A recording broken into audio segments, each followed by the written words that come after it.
everybody. Are you ready to get your heart warmed? Are you? You better be, because we all love adoption ever after stories, and here to share some heartwarming happy tales is our pet rescue expert, Larissa. Thank you. My heart is warm. Yeah, I'm ready. Yes, I'm ready. you know, I've said this before, and I'm just going to reiterate it. Doing rescue work is really hard. And there's so many things you hear about that you just can't change and you want to. I mean, I just heard today that all the LA City shelters are at capacity, and it just hurts sometimes, you know? And so every time we make an adoption here on this show, I want to scream it from the rooftops and share it to everybody, because you have to think of the good. And we've now done 637. Oh, that's wonderful. I'm shouting it from the rooftop. That's awesome. Because Thanks to every you, dog by the way, counts. Larissa. So You did great we're work. shouting from the rooftop. Thank you, Larissa Wohl. All right. Hopefully we'll hear a few good stories Yes. today. Let's start with Mowgli. Yes. Tell us about sweet so Mowgli. you may remember Mowgli's. Maybe our viewers will remember Mowgli. Beautiful dog. He was a 3-year-old lab mix. Such a gorgeous mixture there. And he had been in a few different homes recently because his owners had returned him, basically. And one, he actually went after his owner because they had a house fire and lost everything. And he actually went into the house for his owner. So Mowgli's a hero, and he really deserved to find a wonderful home. And he did! Yes, Through our show. The rescue emailed me a little while later and said an amazing woman and her husband were on a road trip, or saw him on our show. We're taking a road trip. Her name is Julie, and she came to Idaho, or drove to Idaho, picked up Mowgli, and the rest is history. He's and like we're smiling. So He's literally smiling. Yes. Mommy That's has so good. arrived. And guess what? Julie is joining us now. Julie Carlberg from Breckenridge, Colorado. And Mowgli. Hi, Julie. Hi, Mowgli. It doesn't look like he's very fond of you, Julie. I mean, you know, it doesn't look like there's great chemistry there. I don't know what to tell you. What a sweetie. What a sweetie. Bonded. How are you guys doing? We're doing great. Yeah, I think he really loves his new home. I'm sure of it. What was it about Mowgli's story that really kind of inspired you to reach out? Well, you know, his story is amazing, but when I saw him on your show, I just fell in love with him. We had a black lab for many years, and we lost him about 10 years ago, and we were just looking for a new puppy. We hoped to adopt, and I was actually hoping on a white or a yellow lab, and Mowgli showed up on your show. I turned on the show and fell in love with him, and from then on, it was just, everything just fit into place, and I just know God just meant for him to be with us. Sure. It was meant to be that day that you watched the show and saw Mowgli. And you, Julie, you really went the extra mile, leaving where you live and going on this road trip and actually meeting him, and then you packed him up in your car with you. How was he on the road trip, and how's he been ever since? Oh, he was great on the road trip. We had so much fun. So after I picked him up, we came home for a few days. Then we went back out on the road, and we went to Wyoming and Montana and Idaho. We saw lots of dog parks and lots of dog trails, and he was so good in the car and so good in the hotels, and we just had a blast. I feel like all those pictures that we're showing. Came home, and things have been great since.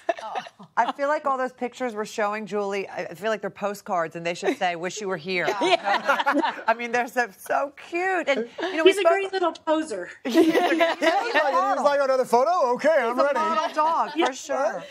So we talked a little bit of... Left side. He's very good at that. We talked about Mowgli running into a burning home to save his previous owner, and now he's also showing his loyal side to you as well, isn't he? Yeah. Yeah, that was like the second or third day I had him. We came back home to Breckenridge, and I took him out for an early morning walk. And we have a neighborhood fox who likes to egg dogs on into chasing him.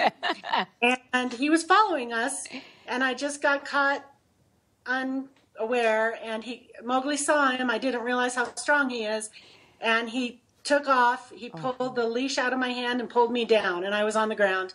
And I yelled at him, and he got across the street only, and turned around, and came back to me. Aww. The fox was still there waiting for him. The fox is probably still there.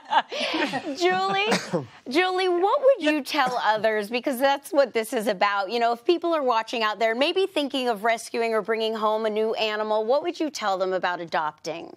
Oh, do it. Just do it.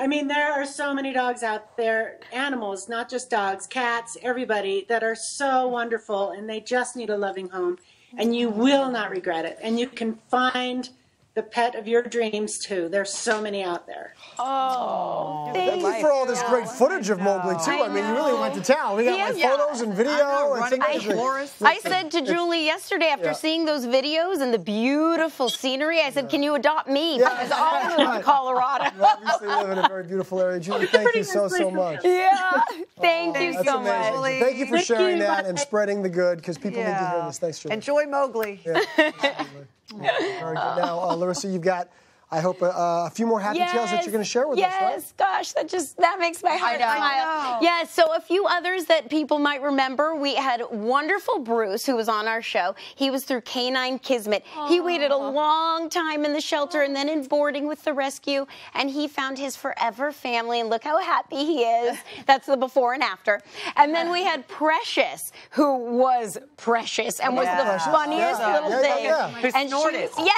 With the SoCal Bulldog Rescue, and Precious is loving life with her family. And then you also may remember Sophie, who was the Cavalier King Charles, who was actually pretty ill when she first came to rescue, and they fixed her up. She the one that ate some clothing of somebody's and had a whole blockage, and the wonderful foster mom just nursed her back to health, and she is now with a family and just an amazing dog, being a dog like they all should be. Can we just say one big round of applause for you, because honestly, you're the one that makes all this happen. It's true, Larissa. You're right. It's so important to get those good stories, those happy tales out there, so people can get inspired and understand. You know, and it's like the bumper sticker says, who saved who? Exactly. Who really saved who? Thank you guys. For more information, you guys can go to hallmarkchannel.com and check out Larissa at savedbytheL.com. And we've got a lot more in store pages, taking our picnic tables to another level. Or should I go this way? Yeah, you went up. I think the level is down. I'm sorry. Maybe for a small dog. I'm going to show you how to do an adorable condiment picnic table. It is fit for a Cavalier King Charles, I think. But before you show us how to do that, we're taking your DIY outside, because we're going to be using it in just a second with celebrity chef Vanessa Gianfrancesco. Hi, Chef. Hey, Debbie, I'm making the perfect family meal, an apricot and maple marinated pork tenderloin. Come on out and join me.